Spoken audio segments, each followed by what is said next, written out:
சுதந்திர போராட்டத்துக்காக பாடும்போது கிராம பாட்டு, ஊரான் தோட்டத்துல ஒருத்தன் போட்டா வெள்ளரிக்கா, காசுக்கு 2 விக்க சொல்லி கடுதாசி போட்டா வெள்ளக்காரன்னு. அந்த வெள்ளக்காரன் எடுத்து தான் வாவு சிதம்பரம் பிள்ளை செக்கெழுத்தாரு.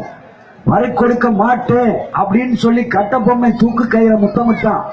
சின்ன மருதும் பெரிய மருதும் நண்பனை அடைக்கலம் காத்து காட்டி கொடுக்க மறுத்ததற்காக துப்பிக்க படுகொலை செய்யப்பட்டார்கள்.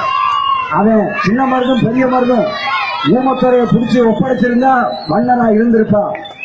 அதே மாதிரி வீரபாண்டிய கட்டபொம்மை ஒரு சின்ன வணக்கம் போட்டிருந்தா தொடர்ந்து இருப்பான் பாஞ்சாலத்தை, அந்த பாஞ்சாலங்குறிச்சியின் மாமன்னனாக, பாளையக்காரர்களின் தலைவனாக. அதே மாதிரி வாவு சிதம்பரம் பிள்ளை வக்கீல், அந்த ஆளும் நினைச்சிருந்தார்னா நிச்சயமா பெரிய ஆள் ஆகியிருப்பாரு. ஆனால் காலங்கள் மனுஷன் மறதிக்கு சொந்தக்காரன். இவர்களுடைய தாகத்தை நீங்கள் மறந்தால் மன்னிக்க மாட்டாங்க. ஆகையினால் பெற்ற சுதந்திரத்தை பாதுகாக்கிற பொறுப்பு இன்றைய இளைஞர்கள் ஒவ்வொருவருக்கும் இருக்கு. சிந்திச்சு இந்த நாட்டை வழி நடத்துவதற்கு, பெருமுதலாளிகளிடமிருந்தும் அந்நியர்களிடமிருந்தும் இந்த நாட்டை பாதுகாப்பதற்கு. நம்ம காலத்துல தண்ணி வாங்கி விலைக்கு வாங்கி குடிக்க ஆரம்பிச்சிட்டோம்.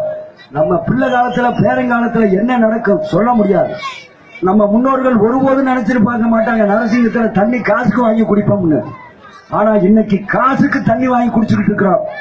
எனவே ஒவ்வொரு விஷயத்தையும் யோசிங்க.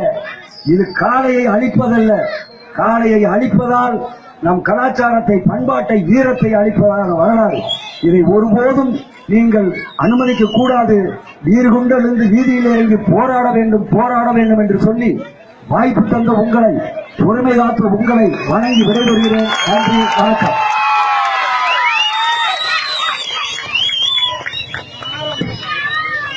நன்றி.